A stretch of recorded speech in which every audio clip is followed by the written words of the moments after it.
السلام علیکم ورحمۃ اللہ وبرکاتہ۔ محترم ناظرین، استقبال ہے آپ کا ہمارے یوٹیوب چینل الہی اسلامی ٹیوب پر۔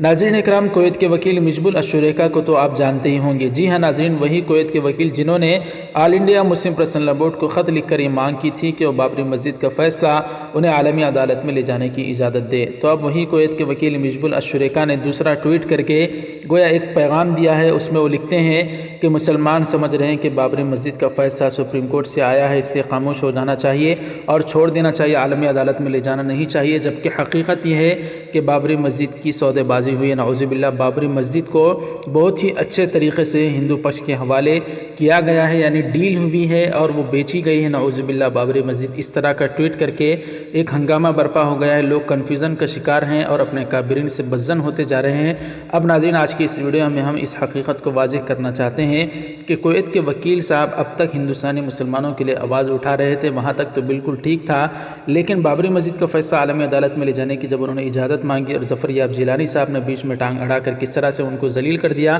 جب سے ان کا دل اتنا دکھا کہ وہ ظفر یاب جیلانی کی اس غلطی کو پورے بورڈ پر وہ تھوپ رہے ہیں۔ اتنا ہی نہیں بلکہ وہ ایک خبر بھی شیئر کرتے ہیں جس میں یہ بتایا جا رہا ہے کہ حضرت مولانا ارشد مدنی صاحب گزشتہ سال RSS کے چیف موہن بھاگوت سے جا کر ملاقات کیے تھے۔ وہ ملاقات اسی لیے ہوئی تھی کہ نعوذ باللہ بابری مسجد کے سودے بازی اس ملاقات میں ہوئی تھی، اس طرح بتایا جا رہا ہے۔ ناظرین اکرام، کویت کے وکیل صاحب کو اتنی غلط فہمی اور غلط انفارمیشن کون دے رہا ہے، اس کی حقیقت ابھی تک سامنے نہیں آئی ہے۔ ہم اپنے اکابرین کے متعلق، ہاں وہ بھی انسان ہے، آل انڈیا مسلم پرسنل لا بورڈ کے اراکین اور مولانا ارشد مدنی صاحب، ان سے غلطی ہو سکتی ہے، لیکن اتنا گھنونا الزام اور ایسی بے تکی خبریں کویت کے وکیل کو دینا، پھر ان کا اپنے ٹویٹ میں اس کو شیئر کرنا بالکل غلط ہے۔ ہم اپنے اکابرین کے ساتھ ہیں، آل انڈیا مسلم پرسنل لا بورڈ جو بھی کہے گا ہم اس کو قبول کریں گے۔ کویت کے وکیل صاحب اب تک ہندوستانی مسلمانوں کے لیے جو آواز اٹھا رہے تھے، ہم ان کے احسان مند ہیں، لیکن یہاں تک آ کر بات بالکل بگڑ جاتی ہے۔ پتہ نہیں ان کو کون غلط انفارمیشن دیتا ہے، ہم ان کے بھی احسان مند ہیں، لیکن ہم ان سے زیادہ اپنے ان اکابرین کے احسان مند ہیں جنہوں نے اپنی زندگیاں